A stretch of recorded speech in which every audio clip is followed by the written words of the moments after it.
All right, beginning this recording. Thank you all so much for coming. As much as I want to make this casual and relaxed, I think there's also a nice way of setting formalities out there. So, introduction to what this is all about. Why I decided to hold this gathering. Well, I would bring it down to three things. A crossroads. I'm at a crossroads where I've been able to observe my family from really up close, and my parents are now grandparents, and my brother is now a father, and I have a new nephew in my life. And age, birth, death is a bit more tangible. I'm aware of the role that I have in my family as the health expert. And the more and more I look into that, I'm realizing there's a need to take responsibility and a desire to hone my identity in the family. So, secondly, along this crossroads is the Olympics. The Olympics just recently happened, and it started to make me question and ask some interesting questions about the prime of someone's career, their shelf life, and peak performances, and again, the wide range of ages, I guess, that elicit these performances that the commentators talk about, and the training that goes into it, and the psychological aftermath and there's so many sports documentaries that are out there right now that I just finished Simone Biles's. So it's really, really cool to look into. And then the what if, what if another, knock on wood, pandemic hit? Where can 2.0 step in? Can 2.0 or us, doesn't have to be called that, can we act as some sort of organization or group or collective that can build infrastructure for the private sector, small business based, and lay lightly a path of infrastructure for preventative healthcare. Another reason for starting this gathering is I'm at that point of contentment in my career, realizing there's a career continuum. I don't know if this is linear for everyone. It's probably very, very different for everyone, but some patterns that I noticed.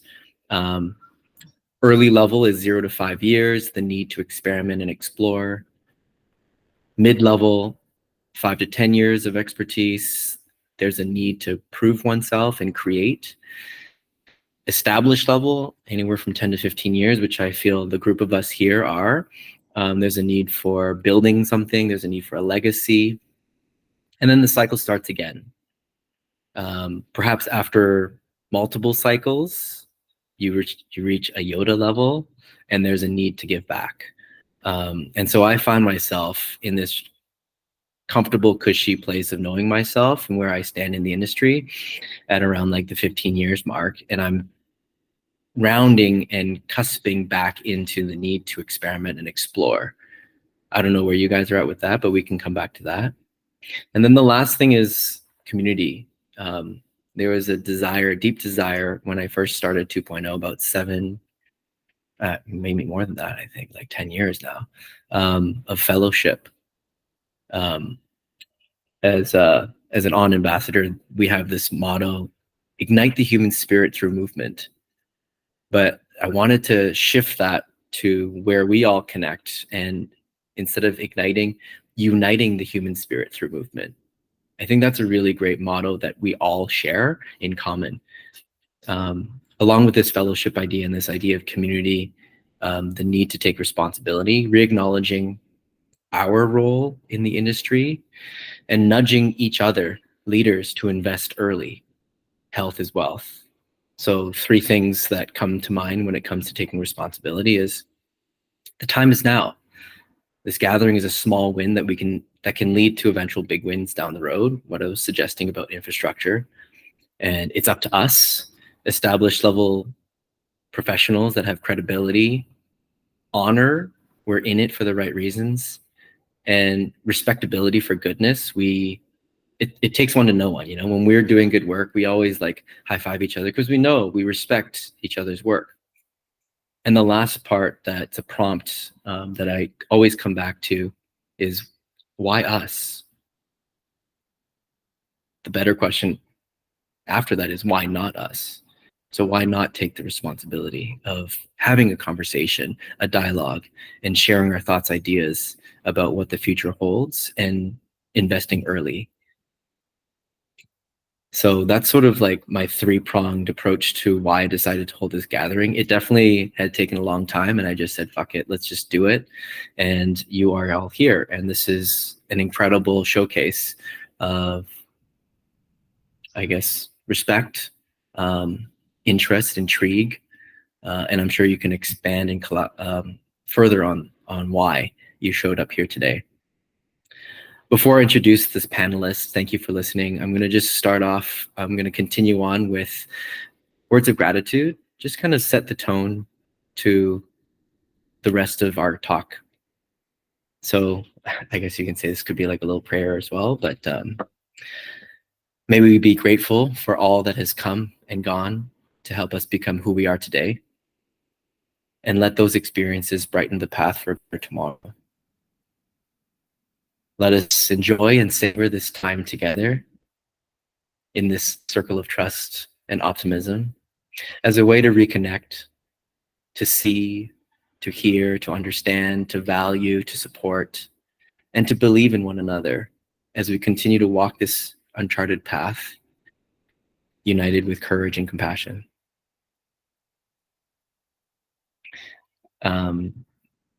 So introducing you guys, I'm going to go one by one.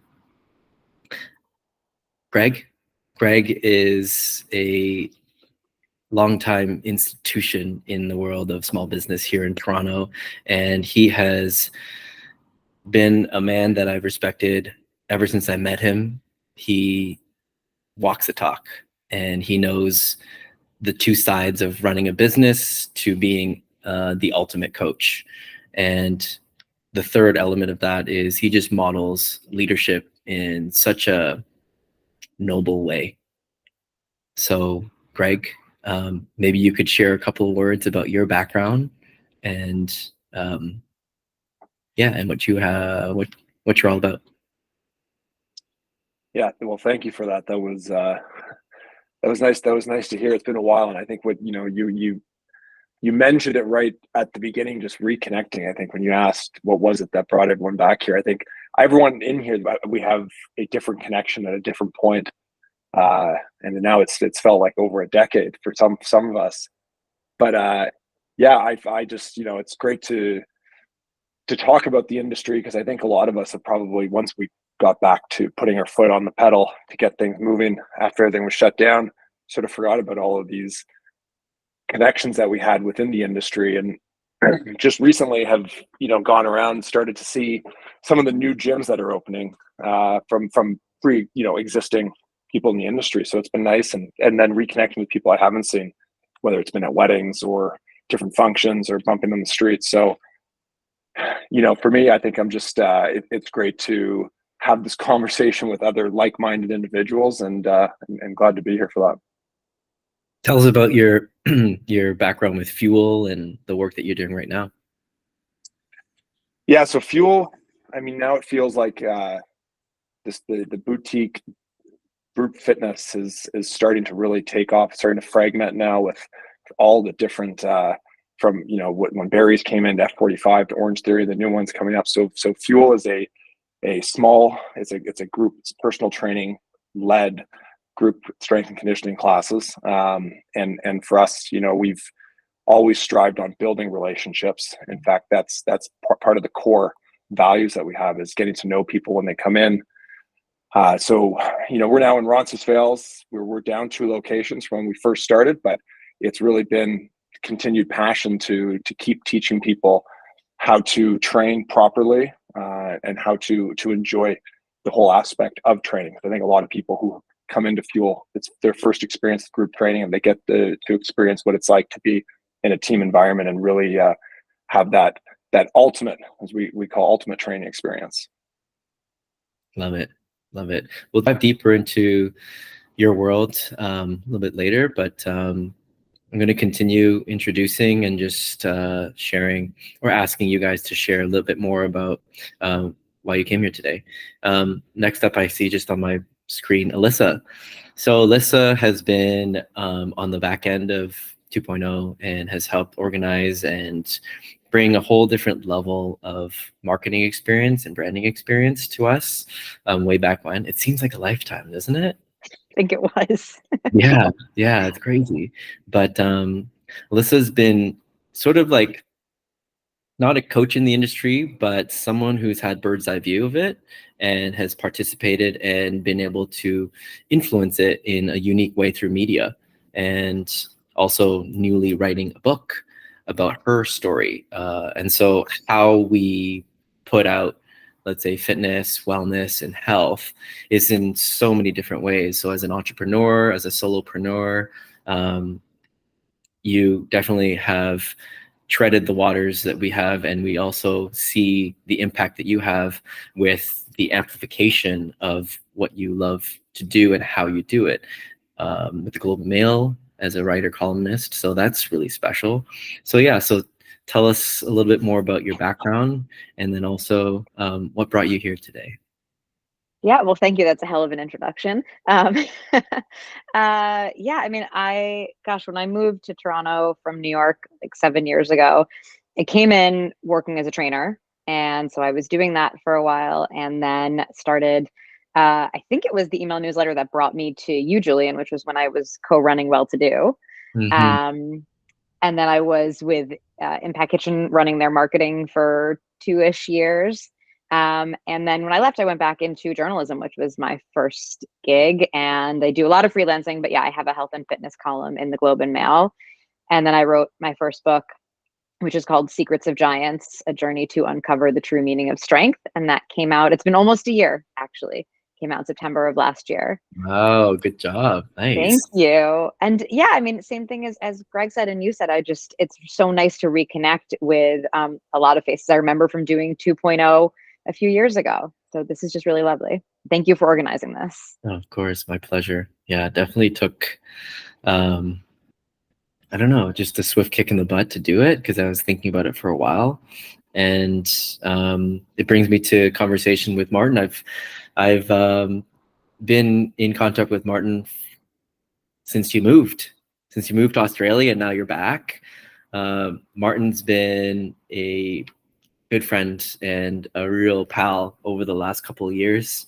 I don't think we've really dove in deep when we were in Toronto, but sometimes when you're away from someone, you just kind of connect that way on a much deeper level. So Martin is definitely a human that knows bounds. It's so cool to see his commitment to volleyball and to the sport, but also developing people on a coaching level, leadership level, mentorship level. And I'm always so impressed and excited to hear from Martin because he brings a zest for life that I feel we all we have inside of us, but he definitely steps up and brings that with a huge level of courage amidst the lot of things that he goes through. And I'm sure many people have their ups and downs. So being an Olympian, you get to hear these stories. And I don't know, sometimes I'm like, I know an Olympian, my good buddy Martin. And it's something to kind of like brag about, that like you are so close to someone that is such, again, like an expert master in their field. So that's Martin for you. Martin, would you like to share a little bit more about you and why you showed up today? I'd love to. It's just so incredible. Thank you for hosting this, Julian, and seeing, I'll specifically say, Greg, I haven't seen you for 8 years, man. We used to run events together and have a great relationship, and tons of respect for you, man. And Ben, I'm pretty sure the last time I saw you, you had me in some strange position in a park before I left Toronto about 8 years ago, brother. So thank you for that. And you held a special place in my heart after some challenging times in 2018. I've had to reinvent myself a couple times. I've had to eat humble pie, move to another country and start from the beginning. And that brought me back into sport. That brought me back into the thing that I'm deeply connected to, that I love. And I realized, especially watching the Olympics, like Julian, you bring up the Olympics, man, I'm having Olympic withdrawals right now. Turning on the streaming and realizing there's nothing there. But I realized that I didn't unpack my Olympic journey, and I was holding on to a lot and going through the motions. You know, I cry like a little baby whenever there's any form of achievement, success, loss. You know, my heart goes out to those people. But I realized, you know, 12 years ago, that was an incredible experience. And I didn't really talk about it. I kind of held on to that and thought that was my journey. And I'm going to try to recreate myself outside of that, which was the fitness industry. So it was really cool to unpack that. And I guess reason why I'm here is to reconnect. I spent 5 years in Australia and Sydney, incredible place. Decided to move back to Canada, and I'm now recreating here. And a big part of that is integrating the things that bring me joy in life, and learned a lot of great lessons, and really trying to create a positive impact in my community, having lived in Toronto and having lived in Sydney, really large cities. You know, Toronto, I felt like I was a part of a community, and that was amazing. It was really hard to be a part of a community in Sydney, big city, trying to get involved. You know, really hustling and bustling, and then COVID happened and locked everything up for 2 years. So I realized how important community is, and I realized how important the local is. And so I moved back to Vancouver Island, and I'm integrating all my life's lessons as much as I can anyways. And so I've started a beach volleyball community project, which is amazing. I was actually the performance director for volleyball in New South Wales, and that was an incredible experience and just lit me up. So I'm bringing that to the local level and really investing in the next generation of athletes, and playing with another concept, which is, you know, really supporting all sport young athletes, work on their minds and their bodies, and come here to train my mom and make sure that she lives for another 30 years so she can meet my kids. So the longevity piece is really important. So all that being said, and really just trying to find a really great way to leave a legacy in a community and create positive leadership in a community, because I came back to Canada and this country's different. Country's in a different place. And really trying to understand how I can support the positive evolution of Canada. Incredible. Well, I think we're all in agreement about that. Continuing on, thanks, Martin.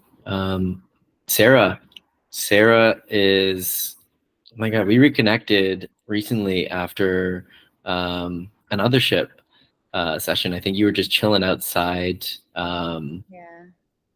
What's it called? That bar. And yeah, we just chatted and then continue to chat and stay in tune. And I ended up doing your performance stretch course. And that was a great way for me to full circle see the first time you popped up at a 2.0 event. And my girlfriend at the time had said, "Hey, is it okay if I don't do the session and just get a stretch from Sarah?" And I was like, "Absolutely, go for it." And she was raving about it and she loved it. And to see that as you kind of like, I guess, like hustling, getting your table everywhere and showing up at events and really putting yourself out there because you believed in what you put out. And that led all the way to creating a whole system, to being known as a celebrity stretcher. It just seems like so much has happened. And to be able to see Sarah in her element as a master teacher was super awe-inspiring, because the way that you were as a teacher was not what I expected. It was very collegial and like very collaborative, and I could tell that the other people that you had trained really loved working with you. Like they really were like, "Oh my God, I would die for Sarah, that kind of thing. And that's a whole different type of leadership. So really loved seeing that in you. But Sarah, would you like to share, a little bit about yourself and why you came today?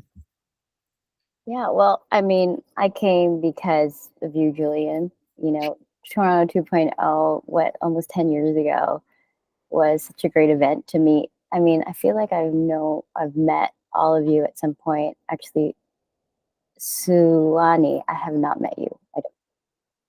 But everyone else, I don't know if you guys remember me, but I remember you all.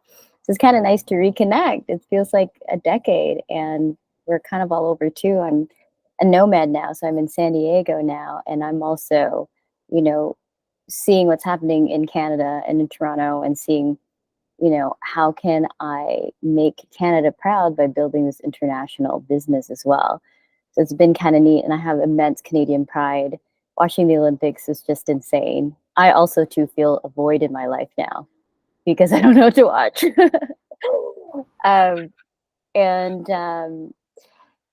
I wanted to reconnect with the Toronto community because I kind of felt like I never really got to connect in a deeper level in the way that I wanted when I was in Toronto. I kind of feel like I was at a place where I was still kind of figuring out things, and now I feel like a little bit more confident in what I'm putting out in the world and how I'm connecting with people, that I would love to like touch base with everyone again and just, first of all, see how you are all doing.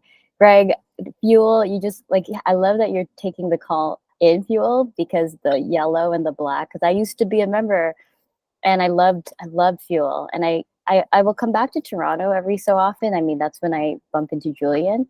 And when I was back, I was like wanting to go to Fuel again, but you guys weren't at Camden anymore. I was so bummed. But it's just nice. So the reason I'm here is, to connect and see how we can like, I don't know. First thing for me is just to connect on a deeper level. I'd like to get to know what some of your core values are, and feel like there's community. Same with you all who mentioned finding community. Being a nomad, it is hard to find community, but I'm getting better at it. And for me, I need to touch base with home, which is Toronto. So it'd be nice to maybe reconnect with all of you on an individual basis as well moving forward. So that'd be cool. Thanks, Sarah. Moving on to Answani. Answani is someone who's touched many people in this industry, and I'm sure many talents have and are rising because of the work that he's done with them. Humble beginnings with the world of Good Life, and then continued on to I think a deeper level within the organization, and now shifting to I don't know if it's ownership, co-ownership of Affairs 360, and really honing in on his craft as a sensei of movement and leadership, mentorship. He was an integral part of the 2.0 community in kind of being a really great sounding board and mirror to the things that we do. And I've always found a camaraderie with you and Swani, in that I think we believe and we stand for very similar things. And when you have someone that is like that as an ally, as a friend, it just like ramps up your confidence. And so when you come to events like this, it just makes a big deal, and more than you know. So if you would like to share a little bit more about yourself, to any newcomers that may be watching this, that will be watching this for the first time, share with us who you are, what you do, and why you came today. Thank you. I receive your words, Julian, and then thanks to everybody for your contributions. I am the owner of Affairs 360 now, a small boutique in Midtown Toronto, where a lot of coaches coached before in the past, Julian, and a lot of the great coaches that we've seen in the city have started off in the design and the creation that Sarah Fair's made in the club. But yeah, I've worked with hundreds of trainers at the start of their career, either through the national chain, to Life Fitness, or my time with CanFit Pro. And during pandemic, obviously we were all affected in different ways. I found the biggest impact to our industry was the actual professional. You know, the retail client had so many offerings that came their way, and so many of them were great, whether it was wearables and apps and Pelotons and different ways of training that needed to be done and just were brought forward because of pandemic. The ones that were hit hard were us. Right? We didn't really have, some people had strategies in place and some people already transitioned to be hybrid and online, but for most of us, it was a necessity change. And I believe that was overlooked through all the different solutions that came our way. So very early on in pandemic, I said, if I am the person who I believe I am, who's a leader in the industry and someone who's dependable and been responsible, or at least in part, for helping launch some very successful careers in this country, I can't just hide in a big chain that's protected by all the different things that, when too big to fail becomes the word. And I struggle with that quite a bit because I was a valued associate of a big chain, and it was also 2020, which is a really good year to be a person of color. And I was thrown everything that you possibly could be imagined. But in my heart, I said, no, I'm a coach first, and my coaches are struggling. They don't know where to train. They don't know what they're allowed to do. Some of them who had the ability and know how to jump online and be very good at tech, God bless them. Most of us were like, what am I doing? How do I get this thing done? And I couldn't be in the bleachers helping the industry rebuild. So I'm also very happy I was able to save a great company, Affairs 360, which has been around since 2012. And the change we've made since taking over in 2020, it's gone from a great place to experience small group training, but it's really the spot where you can get a very good professional coach who's going to help fill the gaps holistically and almost act as your health strategist to suggest other places in the city you should train, or other practitioners that should be part of your strategy. And we're priding ourselves on being a very good core group of coaches who understand how to help in all ways of life, not just the ones that help your own business. And we'll just expand from there once the team is ready. So that's kind of what I got going on. Awesome. Yeah, I love that health strategist. Well, I'll introduce the last, but first, Ben. Since Ben is here and he is looking gorgeous with his necklace in the woods as well, wherever you are, backyard in Toronto. Ben, I wanted to just shed some light on you and share that you've been a profound impact on not only 2.0 organization, but just my life. And this guy's life is like a movie.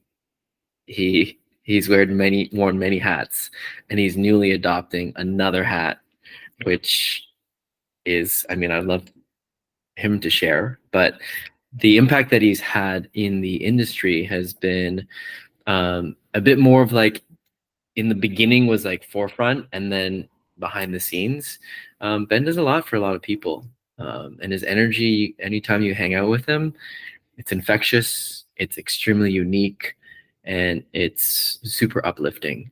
So Ben, thanks for joining in, and share with us a little bit of your background, what your new hat is, and why you decided to come today. Liam, thank you so much. Hello, everyone. So grateful to be here.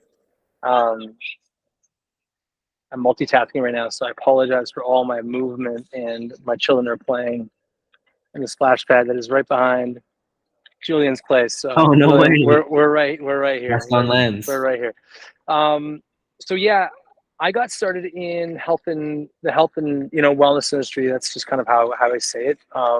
Fitness, professional musician, touring all around the world, and doing it in a sober way. So, sobriety, just what I mean by sobriety, like the no drinking, the no drugs, the, not having sex with every single person that I can have sex with on the road.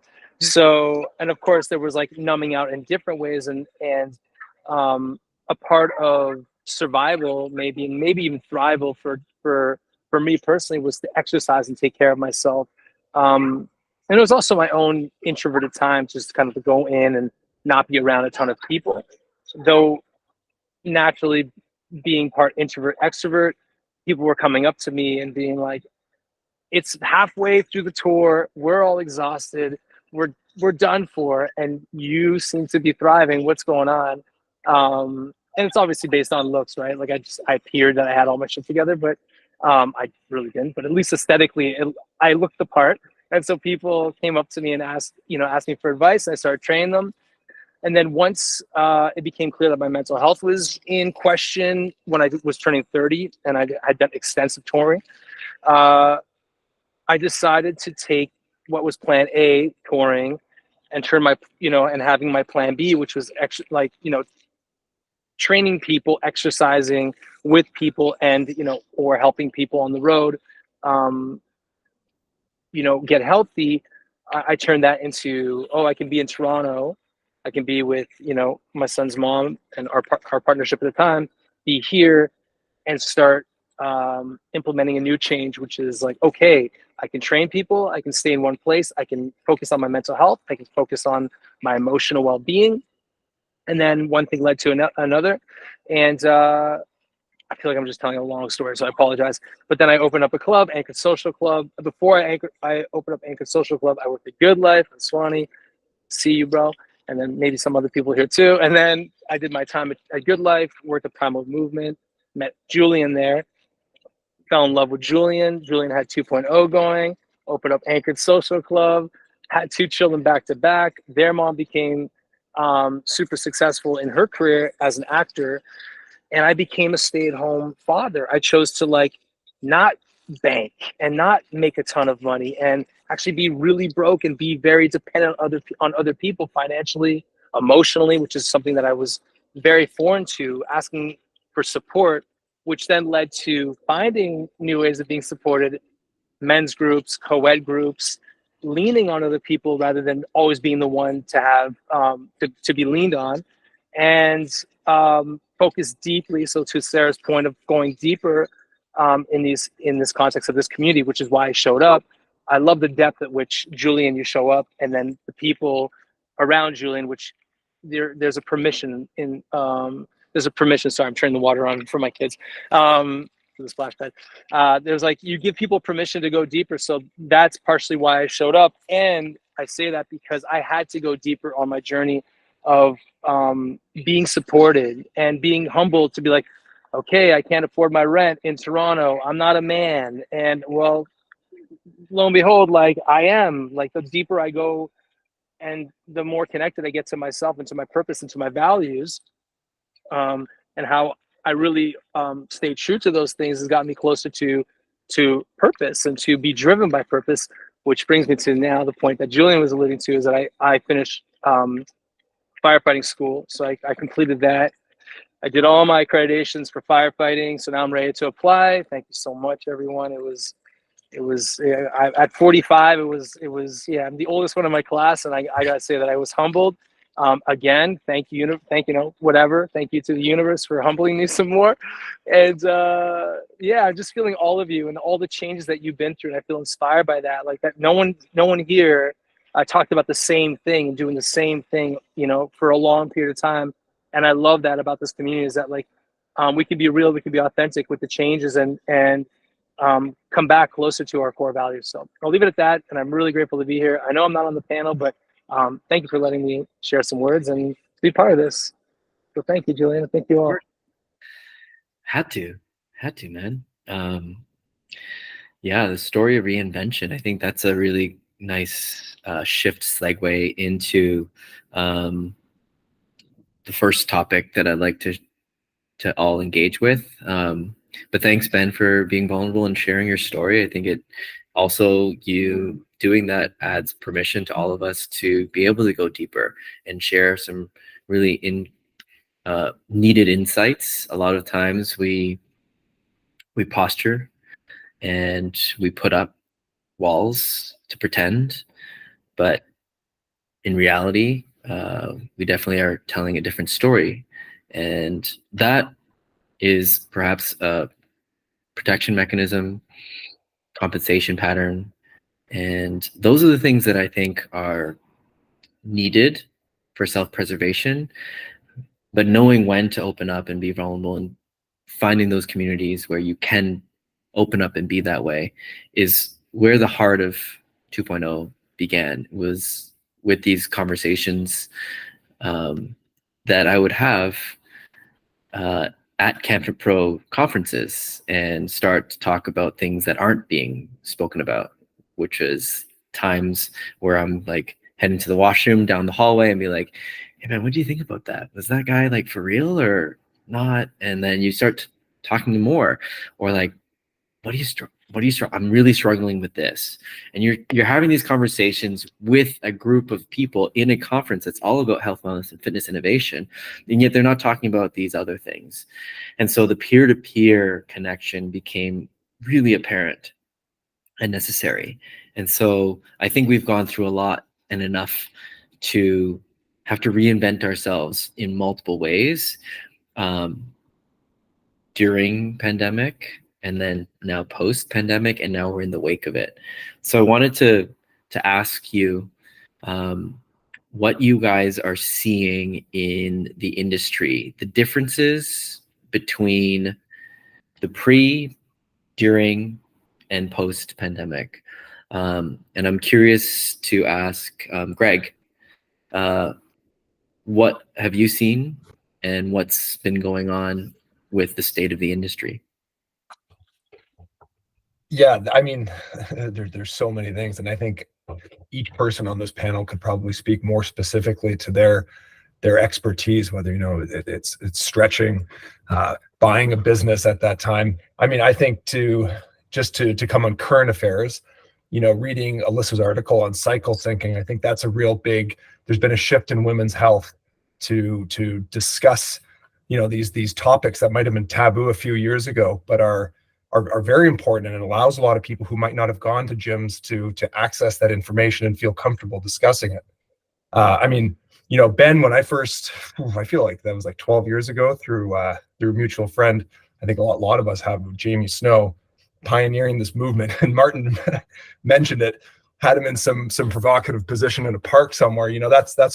But it was the community. I remember, Anchored Social Club, like that community was something that really wanted to embody. I think the direction is, we all know that virtual training was a good alternative, and it's a great way for people to add in extra sessions who can't make it to the gym 5 days a week. But these connections are just continuing to grow, and I think we're finally seeing that as well. This has been really the first full, what are we in, month 8 now?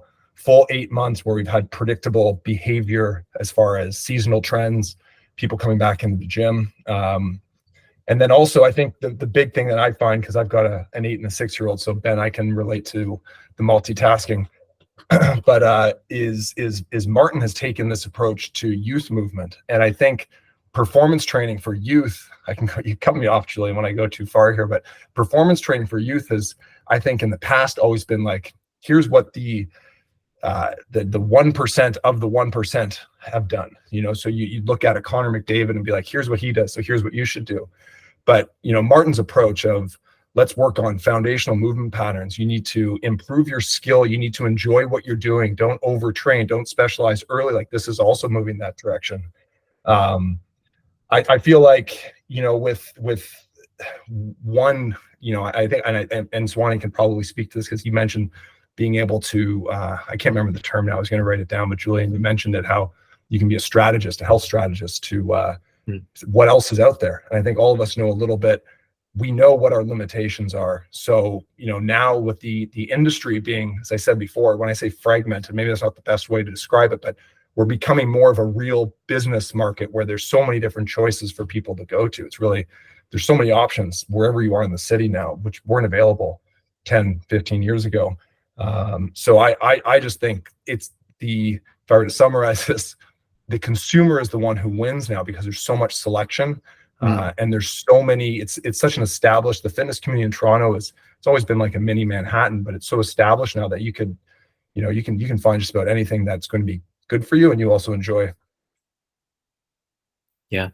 When I think about just piggybacking on the the options, it's like, is it a buyer's market or owner's market, right? When you think about real estate, and is it saturated? Are the options too many? How many players are in the game? I think in general, having options is an incredible thing. It gives us more choices, but where are these choices coming from? How are they being influenced? And at what age and what time?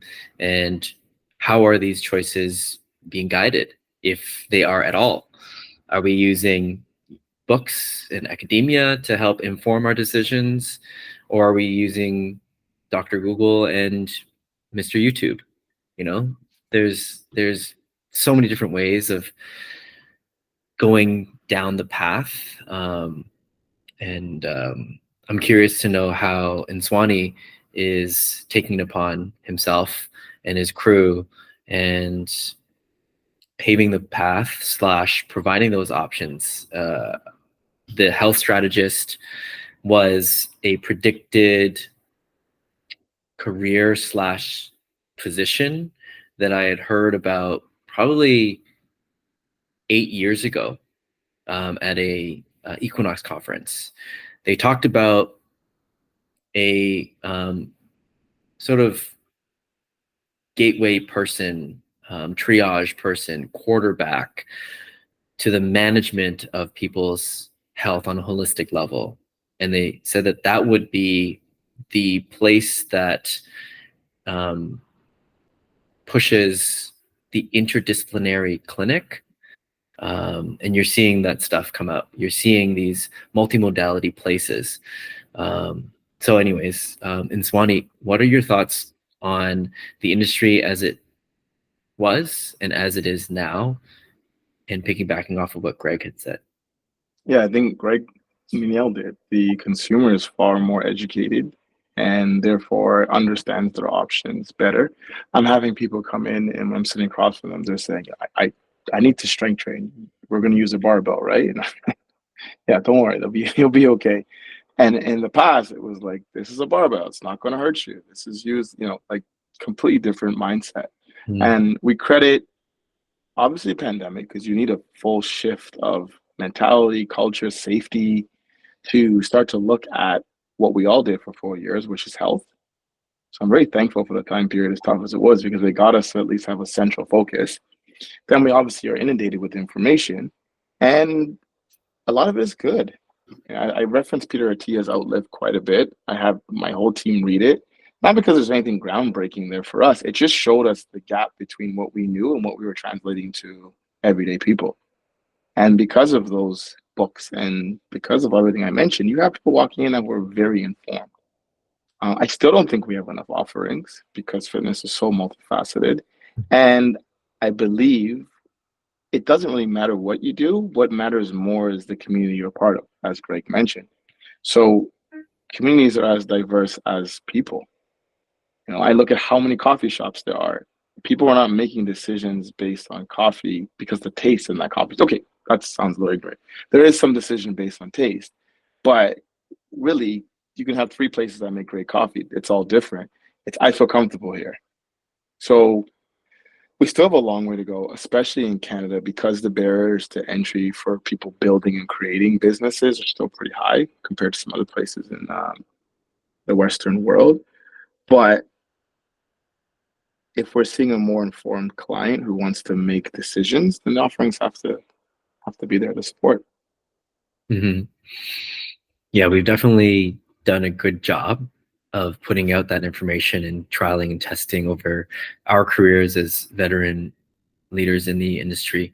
I mean, I could say that we can credit each other for really diving deep and making it known, because what I'm seeing is the next generation, Gen Zs, they are coming in with so much information, and exactly as you said, they know what they want. And is it our responsibility to challenge that and say, oh, okay, like, settle down, young Padawan.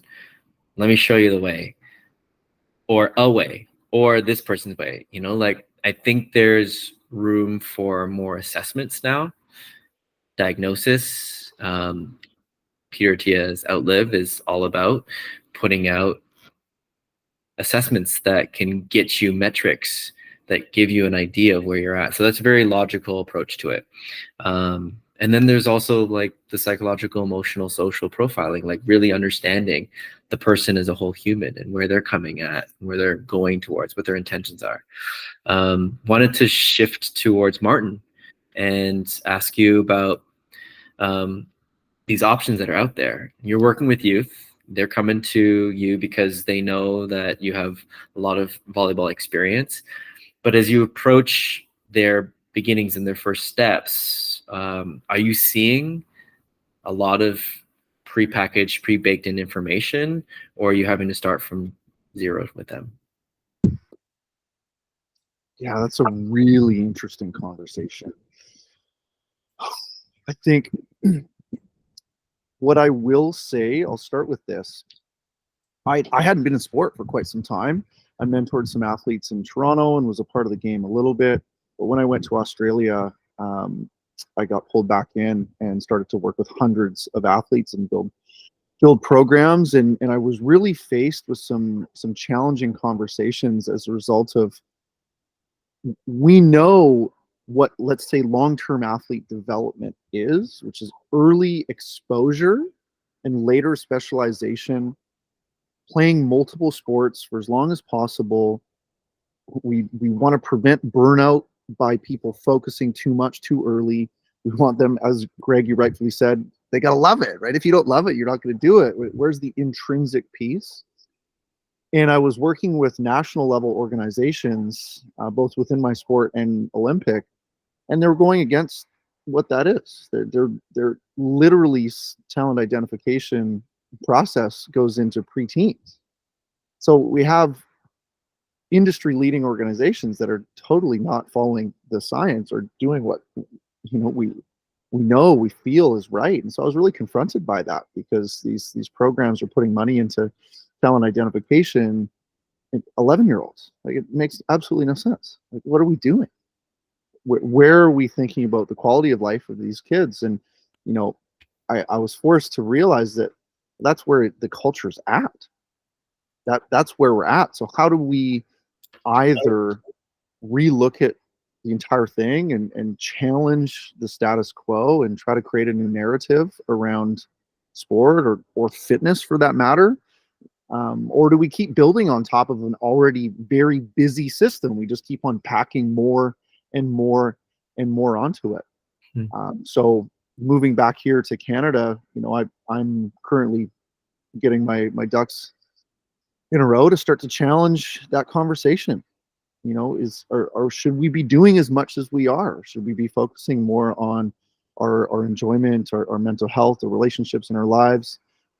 What does doing a little bit less look like? And then investing in really high impact things and getting proper strength and conditioning and movement patterns going younger to establish better health long term. I heard something the other day that was, our kids are the least fit they've been in a very, very, very long time. What does that look like for them when they're 60 or 70? So the current generation is way off. They're just not fit. The push-up tests in schools, like, we're talking, like, it's really, really poor. Our kids are not going well.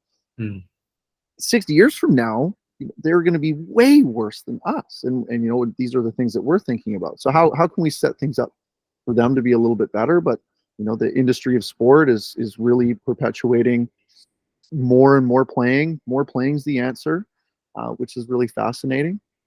So I guess that's one type of conversation that's led me to try to get people to do a little bit less, which means you might not go on the travel team, but hey, you're going to take a year, focus on yourself.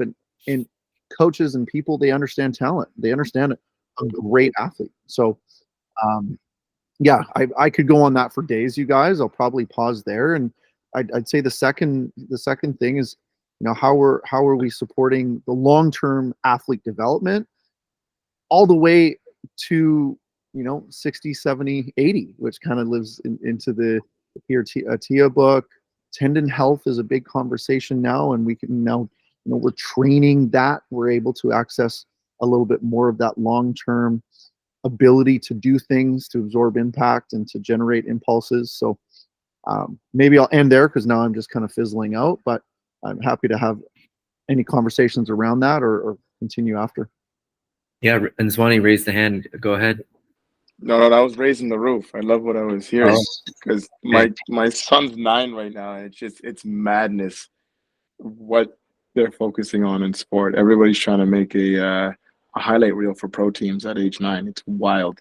There's no such thing as a high performance 9-year-old. It just doesn't happen. And, I'm sure we've seen it within the industry of how people position brands and how they try to create a name for themselves. And it's much like, oh, this is a high performance team and we're a group of 12-year-olds. It's like, I'm sorry, that's a development team.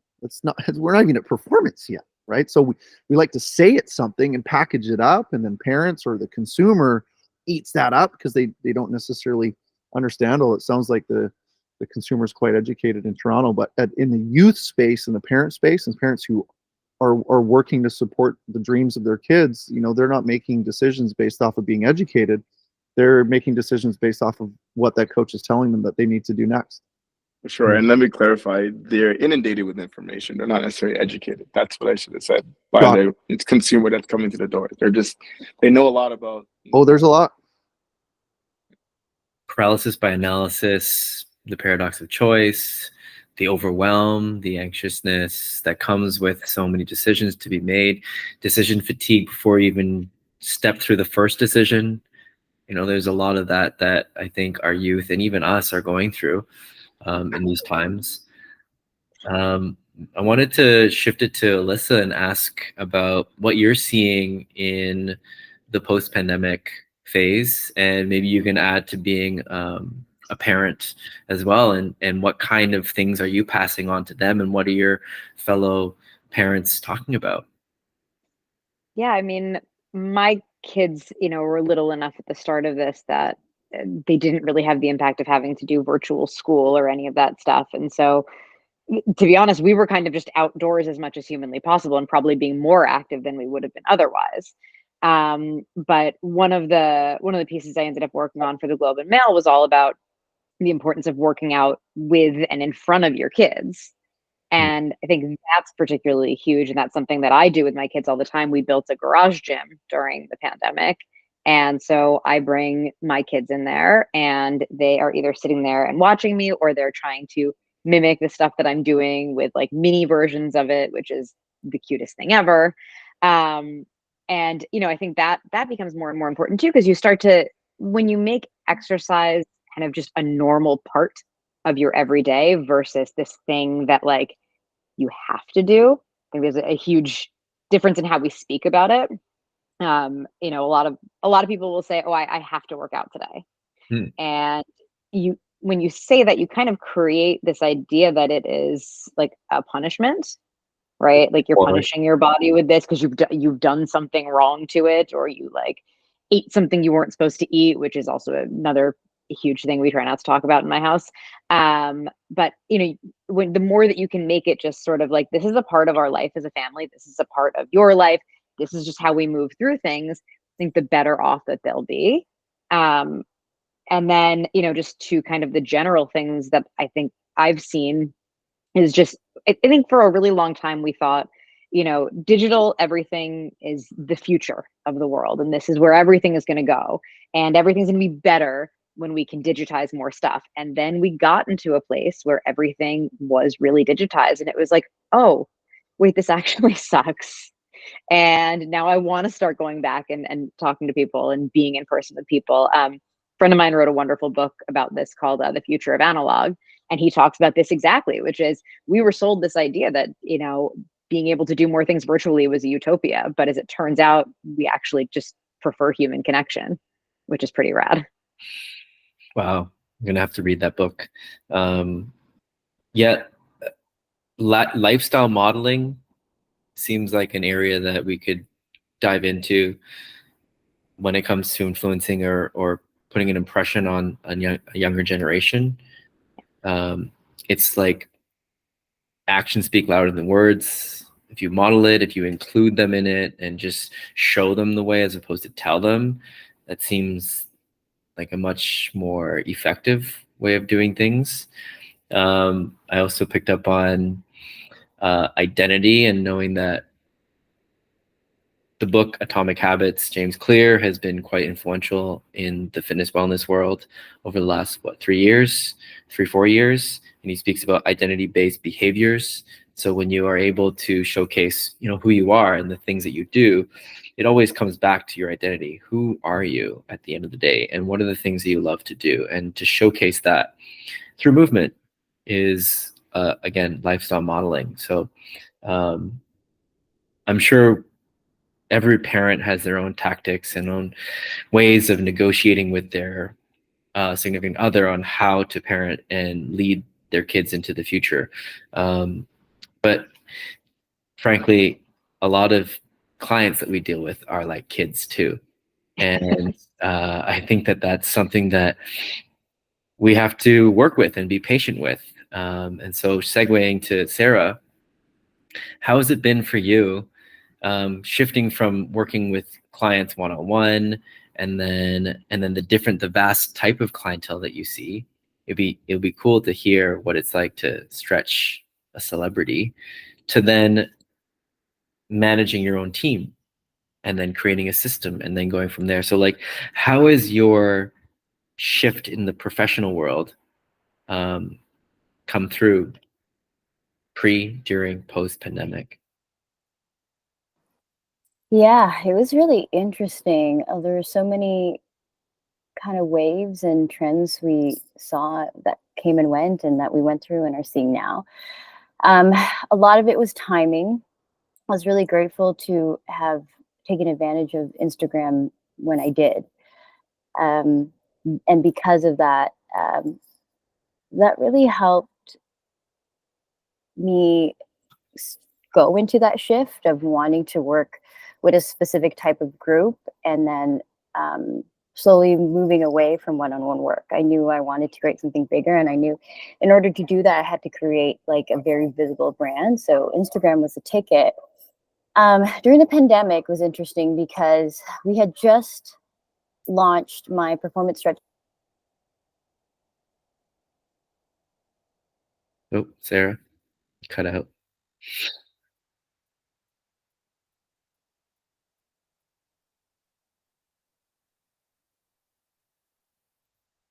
Well, I think Sarah was about to talk about how when she first launched her stretch system, her goal was to stretch The Rock, Dwayne Johnson. I'm not sure if she got to that, but she did, in the wake of that goal, stretch a whole bunch of celebrities out there too. And she made a name for herself. And one thing that I caught on was take advantage of Instagram, implying that it was a different time back then. And so when I think and peel that back, Instagram and all the platforms out there that we use digitally have changed. Same with us. And so to be rewarded and to utilize a platform like Instagram is totally different as it was then to now. Her business was built on that. And that is like, it's like there's a window of that. I mean, you could also say like every other trending thing, there's a window of popularity. So like connected fitness, Peloton, companies like WeWork, they like came and went so quickly. They came, those that invested and knew about it, invested strong, and they got what they wanted and they left. Is that the industry that we're in? Is that what's happening with all these options? It just seems like we're not building roots. We're just looking for the newest, hypest thing. And that's a bit scary because there's no infrastructure really being built. There's no long-term game plan. And who's responsible for that? I don't know. So, Sarah, we lost you for a moment there. You're on mute. You want to unmute yourself? Yeah, sorry, that was my fault. No worries. Yeah, I just shared that an interesting thing that I heard was you took advantage of Instagram, implying that there was a time when you could build a successful business off of it, but now it's different, right? Absolutely. And I didn't know it at the time. So what's happening now is, we were able to ride that wave for a few years. And during the pandemic, so as I think I had left off it, we had started the performance stretch system in 2020, beginning January 2020, in person. They were all in-person courses. And then our second one in March 2020, the world shut down 2 weeks before. And people were flying in from all over to take the course, and we're like, well, what do we do? I don't know how long this is going to take. And luckily, we saw the benefit of, recording the whole course online and putting it up. And that was kind of a blessing in disguise, because then we had everyone who shut down in the world see that there's a course that they can do while they're at home. And so we got all of our worldwide, members join, which was really, really, really cool. But now what's happening is, I don't know if you guys are noticing it, social media is very different. You don't get the exposure that you're looking for. And so now we have to pivot. And with this economic sort of downturn, there's, a recession happening, and nobody really knows where it's going. There seems to be like waves.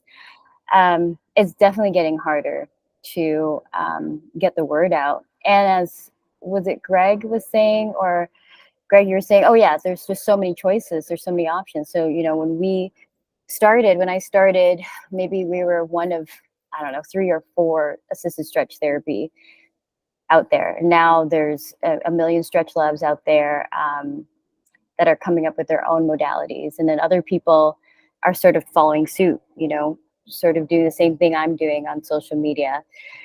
And then starting their own courses, because why not, right? So you can reach anyone nowadays. And so we're trying to pivot, and it's been interesting because I'm also, traveling the world. So I'm looking at different markets. Like Toronto is so different from LA, so different from San Diego. I went to the Middle East to see like what's the opportunities there. I'm still navigating through it, so it's really interesting. I do find in Toronto, it's a lot more challenging to get people to buy things, to buy into services. Here in America, there's so much more opportunity. First of all, they have 3 times the size of Canada. So there's definitely a lot more opportunity here. Most of our members are from the United States. In Toronto, it's challenging. When I have courses there, I actually have to work 3 times as harder to get that course filled. And you can see the spending habits of Canadians versus Americans. I'm still trying to navigate through it. You really have to prove to yourself, to Torontonians specifically, like why you deserve their money. So, I'm willing to hear more from Greg and, all of the brick and mortar, because I would never do brick and mortar. That seems too crazy to me. So hats off to you. I'm really impressed. So it's interesting. So now I'm actually, we built the community and the business all organically, mostly through Instagram. And so now I'm diving into ads for the first time. I know it's crazy. So that's interesting to me, because I get to see the habits of people in a different way, instead of just buying because they're bored at home. It's like, okay, now we really have to work for it. So I'll keep you guys posted and let you know how that goes. But yeah, it's a pretty crazy journey. Well, you mentioned a pain point that we all see, that there's lots of options out there, and then you can also see it as competition. You could also see it as opportunities to connect and collaborate. The recession, people are not willing to spend as much money. They're looking for the best deals. Every person who knows how to do this stretch, that stretch, is now a course creator, because the platforms that have helped people create courses is now there. The infrastructure is there. And I'm sure that those platforms make a lot of money based on membership and subscription and those like fees. So it's definitely becoming a more complex place to navigate. It's not as simple and straightforward. Continue on with the idea of pain points. what do you guys see, mentioning brick and mortar?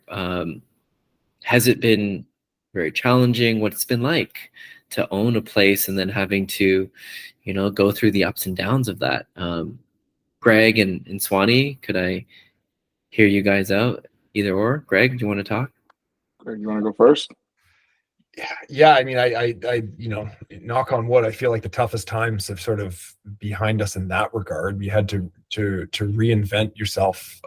First you have to create a brand, and then you had to recreate a brand, because we saw 100% turnover. I think there's Julian, for those of you who don't know, Julian was a trainer extraordinaire at Fuel, and during the golden era, we had the team that we had stuck around. Like, we just grew, right? And then until it was an abrupt stop.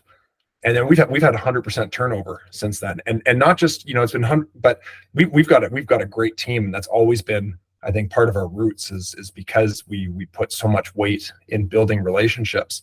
That's one of the things that we look for with anyone who comes into the gym. But I think that the big challenge has been, now we've had almost, I would say, 80% turnover from a member base. Now, part of that's because we had 2 other locations downtown. We're now solely in the West End, but even in the West End, a lot of people found different habits. So brick and mortar, a lot of people, went to Peloton and some of the other online, and they found the convenience of working out at home was greater. So you had to attract a new group. I remember actually when we had our location right downtown, the condo next to us, it was something like they were at 80 to 90% occupancy, and it was a new condo, so it was growing, and they went down to 10 to 15% occupancy at the end of the pandemic. And that, that's a proxy really for what it was like from turnover, people moving into the city, then moving out of the city, and the new people coming in. So you build, sometimes it's not deliberately, but you build up all this, let's say, clout in the neighborhood, because the people around you are just familiar with walking by the brand, and they've come in, they've done classes, they've heard from friends. Then all of a sudden they're all gone. You have to rebuild that. So I think, there's probably similar challenges online with that regard, because now there's more competition. But I think a lot of that, I'm talking about in the past now, it's been fun. It's almost like having a clean slate. You're able to rebuild and say, okay, here are some of the areas that we could have improved upon. And now we get to do that. So I don't know, and Swanee, on your end, I feel like I went to go, again, mutual friends saw Jen and Aldo at their new Fit Squad location. And it's great to see, the originals coming up with a new of the old, so to speak, a bigger and better facility, because they were able to build a facility and learn from the mistakes from their first one. So I know you've got tons of experience being in a whole bunch of different parts of this fitness industry. Yeah, I think the biggest thing for me is obviously brick and mortar. It's nuts. It's sometimes, even if you question if it's the best way to make your money, especially right now with online being where it is. But it's a couple things to look at. One, pandemic, post-pandemic, none of those really are going to be the defining moments in my career, because I plan to be in a very long time. And I really believe right now, providing what the world was missing, which was a physical space for community, was really important.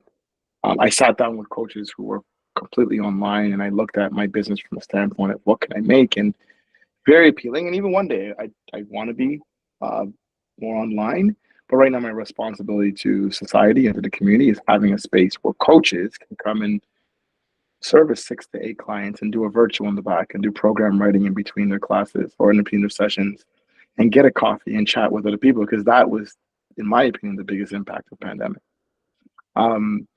So that's something I just committed to. And you have to run the numbers. How long can you cover your rent in X amount of days? And what does that mean for your strategies in terms of your services? And then what does that mean in terms of services you're probably not providing, as Greg said? And that's when I really leaned on the youth that I called back, or let's say the professionals I called back, because they're opening my eyes to things I never really would have looked at before. Semi-private has been great for me. It offers a really cost-effective solution to one-on-one personal training, a little more of a specific approach to group class fitness. And you almost are tasked with creating a friend group for people, which we're missing during pandemic, right? So also thinking a little bit more outside the X's and O's of training. And can I make you 4 friends that you have to hang out with for 4 months? Can that be a pleasure I do for you? I guarantee they're going to be great 4 friends. And seeing that manifest over the months and years has been incredible. But that would have never come if not listening to my young bucks. And my young bucks need to come because I'm like, hey, come, I have a space. I'm playing music. It's safe. And I just didn't see another way of doing that. Not to say it was the best way.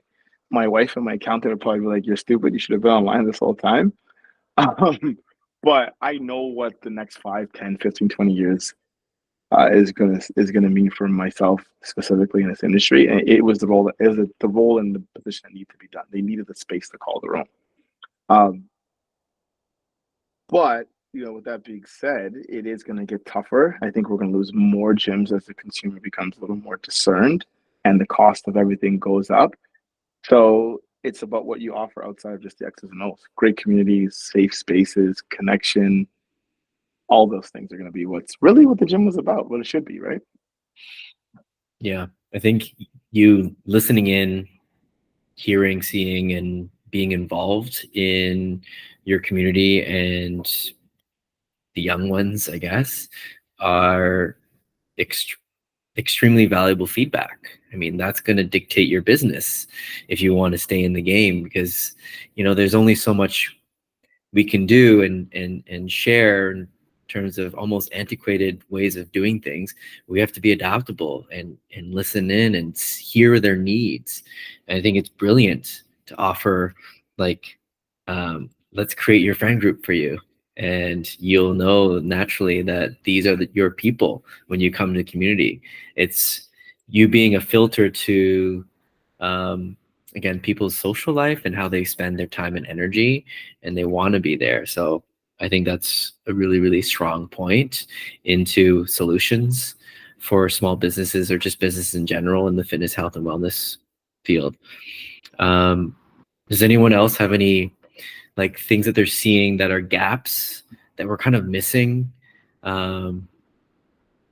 Obviously with 8 months of consistency post-pandemic, what are the things that you are working on right now that is filling a gap? Martin or Alyssa or Sarah? Actually, I had a question for you, Julian, because the gap, I'm curious to see if any of the other fitness professionals here have seen it over the last decade. I've always wanted to do more mobility classes, and you teach a really great one. And I think Ben, I think that's how I met. I think you taught a mobility class. It was really great. I can't remember, but yoga is only growing bigger and bigger. You see a yoga studio in every corner. But there are millions of people who don't want to do yoga. They want to do more mobility.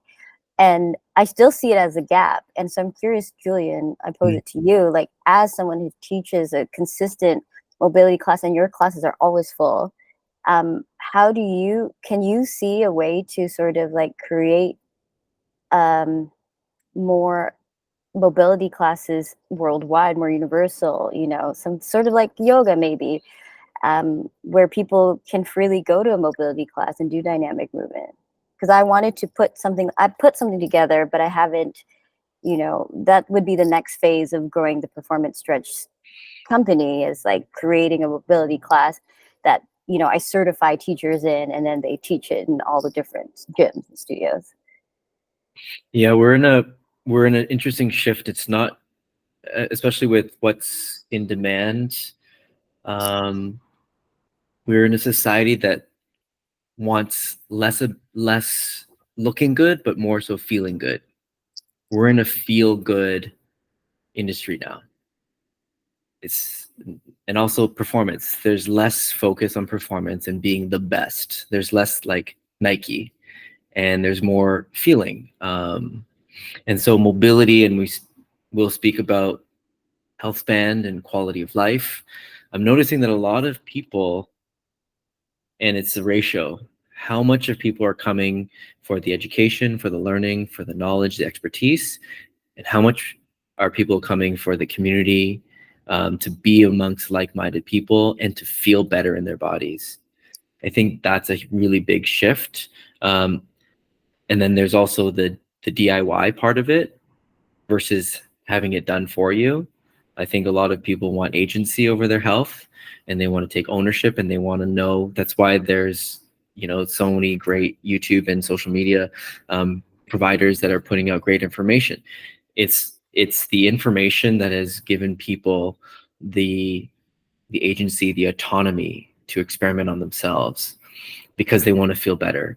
And no longer are they looking towards doing things like mobility for aesthetic purposes. But again, I could even say mental health purposes, right? They're coming in for different reasons. People are looking to, I agree with what he has to say. I love that we're working on our joint health. I know that it's important, and it's going to help me function on a more optimal level. But they're not looking to do mobility to be the best mobility person, to be the most mobile, right? It's not something that people are looking for. To scale it, it really depends on buy-in and the organizations that you're working with. So for example, like Sweat and Tonic, Equinox, a little bit different, but I've been able to garner the respect and innovation leadership that I have over the years that I've dedicated to them. So they definitely like, okay, well, we'll try this out. And if it performs, then great. But it comes down always to volume, to numbers, how many seats are in these classes, and constantly reinventing. And so big part of my mobility class is not necessarily the technical part of mobility, it's the mindfulness practice, it's the breath work, it's a bit of meditation, it's me speaking to them as their friend, as their guide. And that's, I think, the buy-in. I think a lot of people, that's the sticky part, is there's like some bit of life coaching in it as well. So I think that there's a definitely shift. The technical part of mobility, I think anyone can pick up and learn. You do a course on it, functional range conditioning, FRC, is incredible. Andrea Spina has done a great job of making your physical therapy a DIY practice. And that's helped a lot of coaches expand their toolkit. So I don't know if that fully answers your question, but to scale it to a thing, I think it's an additional add-on, and that's what taps into in Swanee. It's like being creative with these options, and these options are more tools and techniques. How can we fill people's toolkits and give them more ownership, autonomy, agency, and sovereignty over how they course through their health? Because there's so much information to navigate through, they're like, okay, well, I'm hearing this information, that information from this leader, that leader, but it's the buck stops at you. You have to figure it out yourself. You have the ability. You have all the tools available to you. So I think the planning and the strategy is key. Instead of selling people a product or service or the end result, I think the shift can be towards a plan, a methodology, again, a strategy, a team, people that are going to help you course your path. I think that is a future that we can all back. And I think that's the base to a lot of what Peter Attia is talking about, is the plan, knowing that we can start now and we can look 30 years down the road. How can you sell the plan, the strategy that's going to help you get from point A to point B, and manage all the hiccups along the way? So that's what you get when you ask me a question. Thank you. Appreciate it. That's helpful. Would anyone else like to chime in on that? Like, let's shift into the world of prevention strategies, tools, tactics. Does anyone want to jump in? Martin? Yeah, sorry, the air fryer's just going off here. Had to move inside. It's just, so knees over toes guy's got a lot of hate recently, and people are picking on him. It's really, really quite interesting. A lot of poo getting thrown his way, but people aren't actually having a look at what's behind it. Why? What's happening? There's a lot of infighting, right? I'm actually out of the industry, you guys, so I get to see. I'm on the sidelines looking at other, let's call them industry experts or leaders throw things at each other, which is quite interesting. There's the debate: is Olympic lifting good? Yes or no? It's like, well, how is that? How is it a yes or no question? But anyways, he's tapping, knees over toes guys tapping into injury prevention from a training modality perspective, which is huge. There's a lot of hurt people out there. there's a lot of people that are in pain. There's a lot of people that have no hope or little hope of that they're going to be able to do the things that they love again. It's really important. And so I would love to say there's a new conversation around, and pardon me if anyone else here is well versed in this, but short range and long range training, based around short range being blood flow and long range being more tendon dominant. So really injury prevention, bringing more blood flow to a joint to heal it, bring blood there to get the hooties out, to start to get a little bit of a pulse in that area, and then bring heat and blood to the tissues, and then to start to extend the range of motion. Range of strength is a great leader in that space, talking about essentially it's weighted stretching. So there's some really interesting conversations there, and then there's a lot of hype right now about fascial training.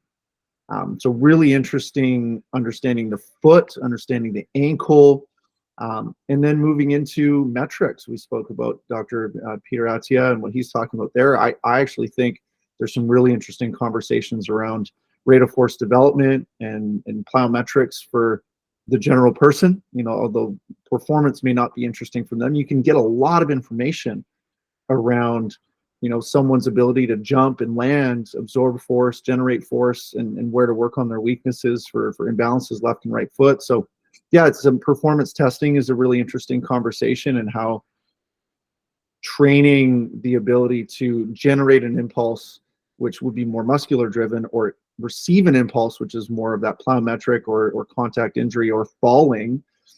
We need to be more robust in the absorption of an impact, which is an interesting conversation for longevity. So those are things that I'm seeing, that I'm playing around with, strengthening in 25 to 50 to 100 rep ranges in short range movement to really bring blood flow to areas. And my tendons and ligaments feel better than they've ever felt. I healed myself from my 125-pound dog running through my leg, tore my MCL, and I didn't have surgery, and I'm back to probably 95%, and managed to play a beach volleyball tournament that I didn't think I was going to jump again. I'll be totally honest. So it's really interesting seeing what's happening, but the second someone goes out there with something, someone's got something to say about it, and just a lot of infighting. So I don't know if that's helpful to anybody, but I've really enjoyed that, and I'm bringing that to my youth. The same conversation is to my I'm nicknaming my senior performance group, which is my 60-plus-year-olds, my mom, her sister, and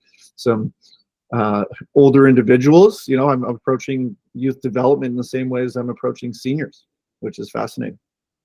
That's amazing. I was gonna say that you're speaking to people who are well versed in industry and knowledge, but how are you gonna sell accelerated force and like long range, short range to youth, right? I think the angle is not selling it to them. They're just going to take your word for it, right? They're going to be like, oh yeah, I got a captive audience, right? I can show up somewhere and just literally exist in the space, and they're going to do what I'm going to say, which is beautiful. And then they feel it, right? The beautiful thing is when they start doing it themselves, I know it's work, right? That's really fantastic. And I'm now in a space where I actually want to work with 3 to 5 year clients.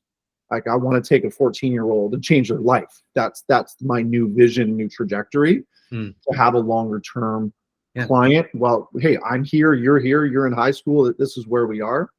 But yeah, I don't have to convince them, although I do need to sell something now. So that's a new thing for me, having worked in an organization where I just had 1,000 athletes that I get to tell them what to do. Right. Yeah. Selling the long-term strategy or teaching them about periodization. I think also I was inspired by what's the dog trainer? Oscar? No. Caesar Milan. Caesar Milan. Yeah, Caesar Milan. I mean, he's not training the dogs. He's training the trainers, the dogs, the parents, the owners. I think it's now when you talk about being creative with creating options, it's being creative with the angle in which you're sharing your what, right? People know why they're going to sign up with you. They're going to know why. They know that, you're a seasoned vet, you've got credibility, all of us do. but selling your why is no longer the thing. I don't think that it's as powerful. I think we already have an awakened society to prevention and getting started early. Now it's about being creative. And so Cesar Millan is like, okay, well, you got to train the parents. You know, you got to talk to the parents and tell them. They might not know, and they're probably the most influential. They're the ones for youth that, you know, in terms of resource allocation. Okay, yeah, they're the ones who are the gatekeepers to that. So yeah, so being able to share and hit people at a different angle, being creative about that, about quality of life, and sharing Healthspan strategies. I think that may be the hardest part. Does anyone have any thoughts on how we can make prevention a priority? How can we get it out there so that people know to do this? And thanks, Nswani, for sure. Yeah, does anyone have any thoughts on that? Ben? I think just talking about it. Oh yeah, sure. Doing what we're doing. You know, the more that people talk about it, especially when it's a trusted advisor, you know, an expert in the field, then it becomes normalized a little bit more. I think, yeah, if you were to say that trend of prevention, of longevity, whatever that catchword was, and you'd mentioned these fads, you know, the fitness industry has always been full of fads, right? And I think the people who last are the ones who are able to differentiate fads from trends. And trends will stick around, and they might change direction a little bit, but they don't just burn out like fads do. And I think right now, the more trusted advisors who talk about the importance of looking after yourself, you know, in your 30s and 40s, and sort of get away with it when you're younger than that, the more people they'll listen. So I think that's the awareness part is you get the volume of ears of audience listening into it, and then you get the experts who sort of filter in. And that's, you know, you mentioned, you know, Peter Attia, but I mean, like the pioneer, I feel like Dr. Rhonda Patrick has been doing podcasts on health and I mean, even Tim, you can think Tim Ferriss, right? Like he wasn't necessarily a health and wellness expert to begin with, but his interest shifted in that direction. He started talking about it and it popularized it. And then you think, you know, even controversial or what have you, but Joe Rogan as well has done a lot for the industry because he's brought on a lot of exposure to these individuals. Huberman. Yeah, I mean, yeah, exactly. Some of the bigger players now, but I just think having these conversations is the first step. Yeah, Alyssa, how about you? How are you able to? I mean, are you bringing topics to Global Mail, and then they're like, okay, we like that, we don't like this. Like, how are they making those decisions on what's being published? Yeah, I mean, for the most part, it is sort of my pitching. So I'm coming to them with usually 6 months worth of ideas. And for me, the big thing is, you know, an audience that was untapped for them, I think, until I started writing this column was more kind of aging populations who were still very interested in learning about health and fitness. And so I try to have almost all of my articles skew at least towards that population. And I think it's interesting now that we're, you know, what you see in a lot of service journalism in the fitness space is about, I really don't love like the buzzword of longevity, but that just basically like, how can we make sure that we're performing better in the long term? It's not about what is the like hardest, most intense, sweatiest workout that you can do, but you know, how can you make sure that if that's a workout that you love, you can keep doing it for a really long time, right? So it's like, I just interviewed you, Julian, about mobility for runners, right? Because we're about to get into marathon season. I have an article coming out on the fundamental human movement patterns and why that should be the basis of any training program, just so that you can do things like pick up your kids and take your groceries out of the car on a daily basis because you've learned that hinge and that pull pattern. So yeah, I mean, that's where I see it, at least in media as well. And also, I have to jump off too. I'm so sorry. Yeah. I was going to message it in the chat, but since I'm talking, I'll just say it. Well, thanks for joining in on this. But thank you guys so much. Julian, thank you. This was awesome. Of course. Yeah, for sure. More to come. Bye, everyone. What I'm seeing is an implementation gap as opposed to an information gap. So that means those that are able to service their communities and implement these interesting ideas, these innovations, selling quality of life and Healthspan, satisfying those that are trend proponents, being a trend pusher, but also a segment of self is trailblazing. Finding the ratios of that stuff is really key. So again, what I'm seeing is those that are able to implement strategies in a way that makes sense, that has buy-in and longevity to it, are those that will succeed in these interesting times. Ben, did you have some thoughts on from the outside in, now that you're firefighter, but also heavily involved in, or I don't know if it's heavily, but you're doing, men's mental health work, you're creating communities, you have pockets in so many different facets of Toronto, Montreal, and around the world. You are hopping from so many different places. You can definitely inform an industry of what it may have and what it might be missing. So can you comment on that? Yeah, I can say a lot of things. But I will say the thing that keeps coming up in this space is the element of, so I was thinking about Greg, the way you introduced Greg, like he walks the talk, and then Greg, it was interesting that you said, information and telling people about it, where I would argue that, and I agree with you, though, I would also add on that every single person that is here and was here is like doing it and being it and showcasing their specific brand, if you will, of like of play. And I call it play because that's what inspires me, is like, I played the drums. I got on stage and played in front of a lot of people, and then I just like played with other human beings, and I was like, oh, people like this, and let's get other people to play with each other. And that sounds whatever, but like to play in spaces with each other and move their bodies. And then here I am as a father, playing in playgrounds, which I always played in, when I was on tour, because that's where I worked out. I'd find like playgrounds where like no kids were there. I was like, okay, there's no kids. Quick, bust out a couple sets. But I'm now playing in those spaces and like, sliding into the slides and noticing, and this is to Sarah's point, where the mobility component's like, oh, I'm having a hard time crawling out of this slide that I just slid down because it's not meant for my size. But I'm playing in those spaces.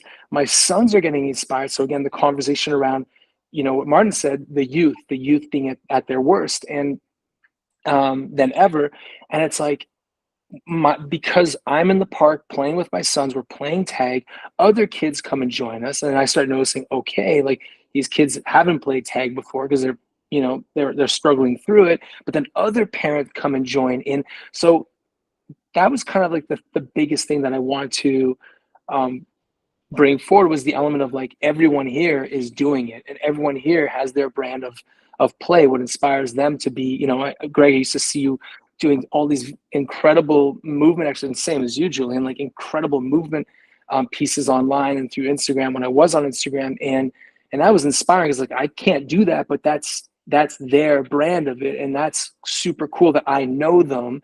And that if I know someone that wants to play that way, I can send them in that direction. I know that, Julian, you've done incredible work with bringing all of us together in this space, in the 2.0 space.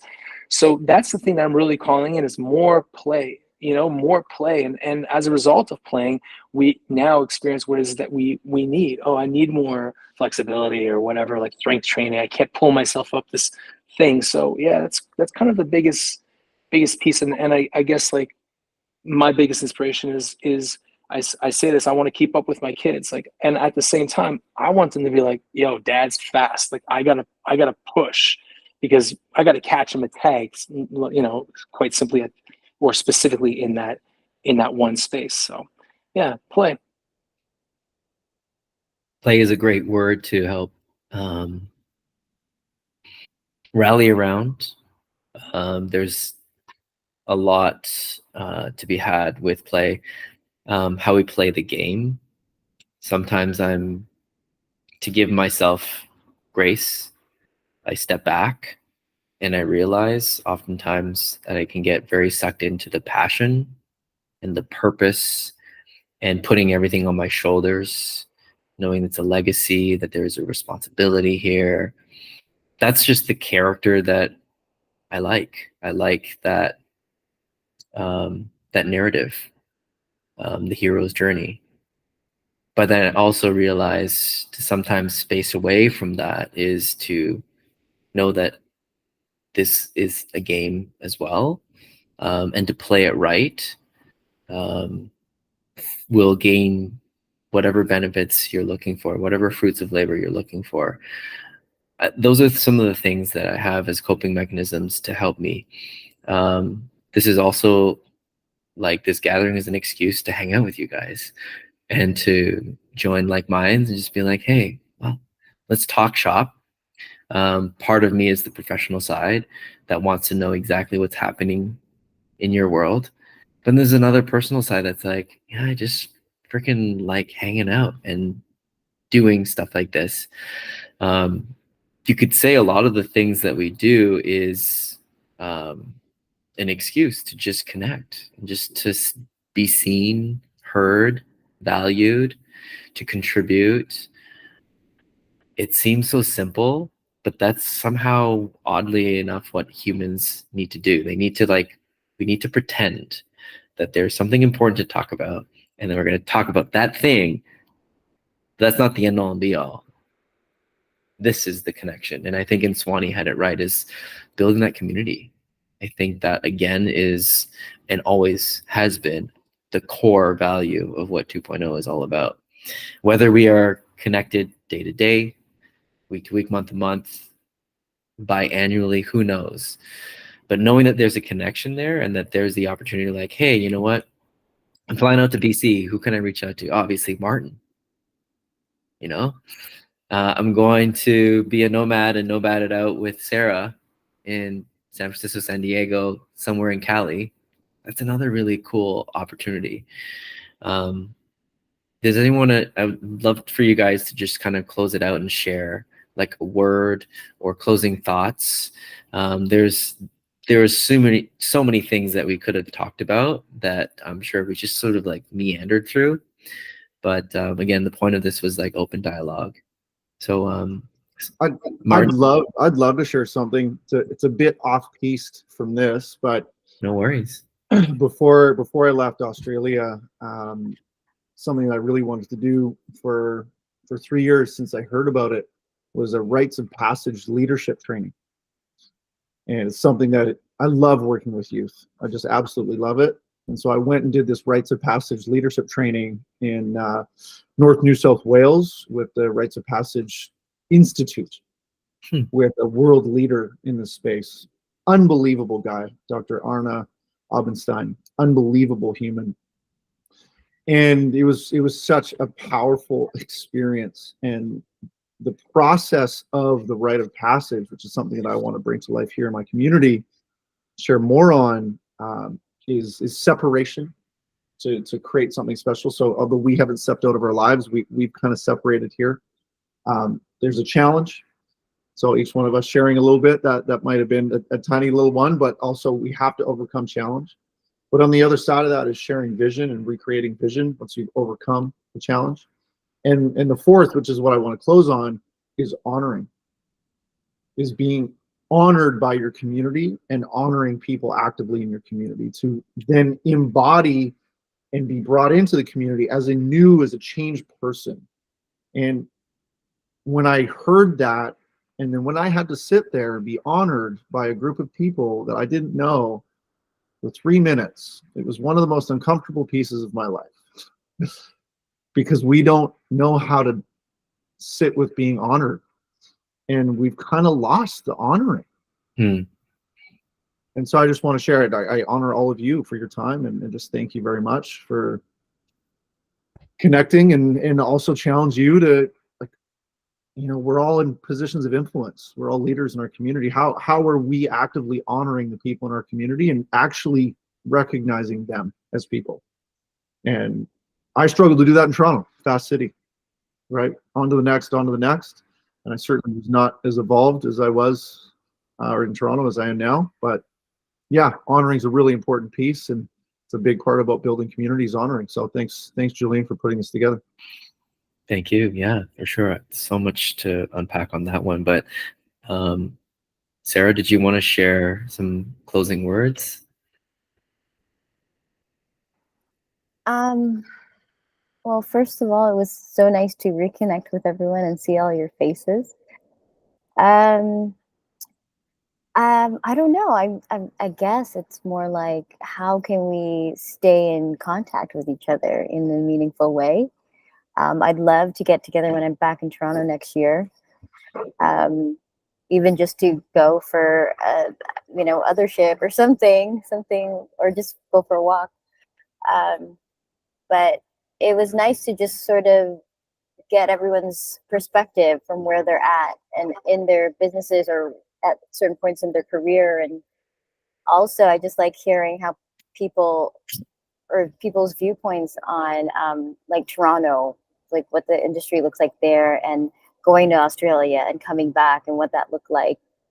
That's essentially you playing with your different options and seeing what's the best environment for you. And that's what I'm doing as a nomad. So it'd be neat if ever you guys want to connect with me. I'm here in San Diego until mid-September, but then I'll be in New York, and then Tulum, Mexico, and then BC to go snowboarding. Actually, Martin, I think my boyfriend and I are gonna be there in December to snowboard. So hopefully we can link up.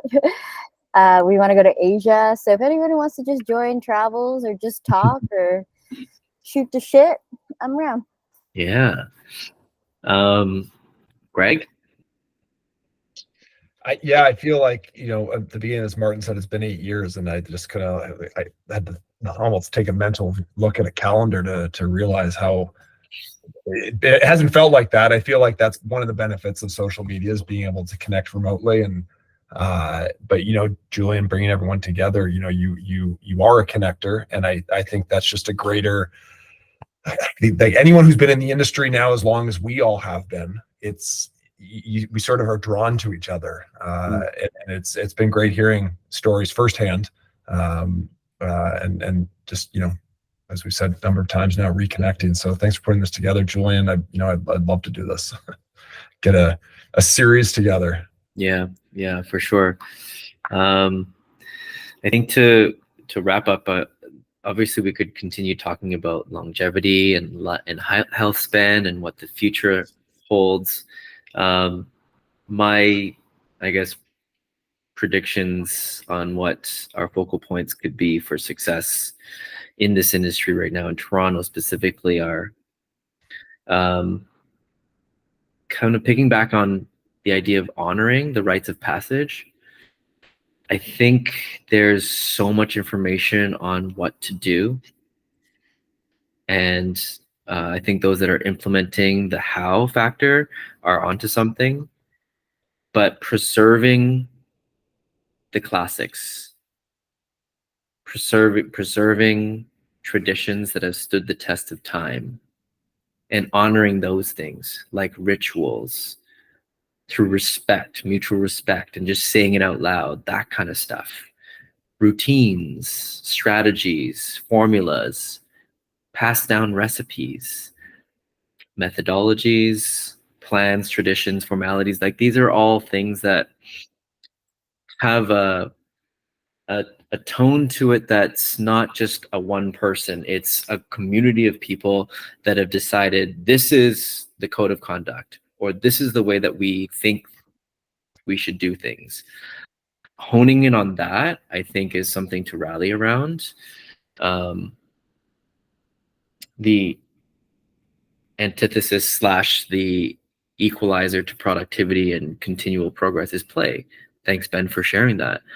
I think when we play, we don't really think about productive and getting the numbers and selling and all the business extras.